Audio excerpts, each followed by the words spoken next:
মায়ের বুকের সাহায্য। প্রথম যে দুধটা বলা হয়, এটা হলো অ্যান্টিবায়োটিক। শিশুর জন্য অ্যান্টিবায়োটিক এবং খুব গুরুত্বপূর্ণ একটা খাবার। এই সময় আমরা বিভিন্ন অভিভাবক আগে দেখেছি যে চিনি পানি, কেউ মধু, কেউ খেজুর চিবিয়ে এগুলো করবেন না।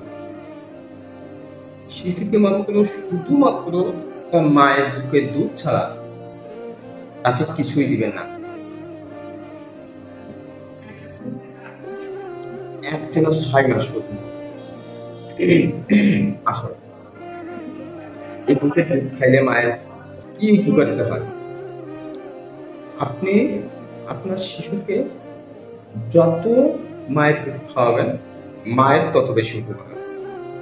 কেমন কথা বলুন? অবশ্যই আপনার শিশুকে যত বেশি আপনি মায়ের দুধ খাওয়াবেন, তত আপনার মাকে উপকার হবে। কেমন? মায়ের ব্রেস্ট ক্যান্সার থেকে বাঁচতে পারেন। মায়ের দুধের যে অতিরিক্ত যন্ত্রণা, এটা থেকে আপনি বাঁচতে পারেন। শিশু যত তার বুকের দুধ পান করবে, তত মায়ের যৌনাঙ্গ ভিতরে যদি কোনো প্রকার ত্রুটিপূর্ণ কোনো কিছু থেকে থাকে, ক্ষত, সেগুলো শুকিয়ে যাবে এবং সেরে যাবে। মায়ের যৌনাঙ্গ যত দ্রুত কি হবে, ছোট হয়ে আসবে এবং মা উপকৃত হবে। অনেক কথা, সে কথা বুঝলাম না, নিচে বিষয়টা রাখছি। এরপর থেকে আসেন, আপনার শিশুকে কখনো তাৎক্ষণিকভাবে গোসল দিবেন না। তার গোসল দেওয়ার সময়টা না হলে আমরা কিন্তু অনেকেই করি কি, গোসল দিয়ে দিই। একটা প্রবাদ আছে, একটু বলি, আতুর ঘর বলা হয়, যেটা আমাদের গ্রামের ভাষা বলা হয় আতুর ঘর। ঠিক শিশুর জন্মের সাথে সাথে ৫ দিন থেকে ৭ দিন এই সময়টাকে আমরা আতুর ঘর বলা হয়। কেন বলেছেন? এই কথাটা আমি ব্যাখ্যানে ব্যবহার করলাম যে গ্রামের ভাষায় আতুর ঘর বলতে কেন? সবথেকে গুরুত্বপূর্ণ যত্নের সময় হলো শিশুর এটাই।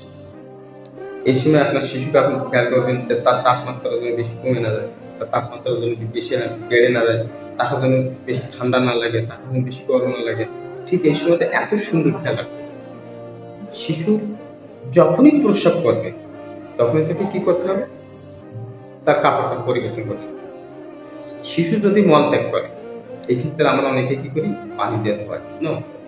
এই কয়েকদিন আমি পানি তো নিবেনই না। আপনার শুকনো ভাঙা বা যে বাজারে টিস্যু পাওয়া যায়, সেই টিস্যুটা দিয়ে আপনারা মুছে দিবেন এবং ভাঙাটা ভিজিয়ে আস্তে করে নিংড়িয়ে শিশুর মলত্যাগের জায়গাটা পরিষ্কার করে দেবেন।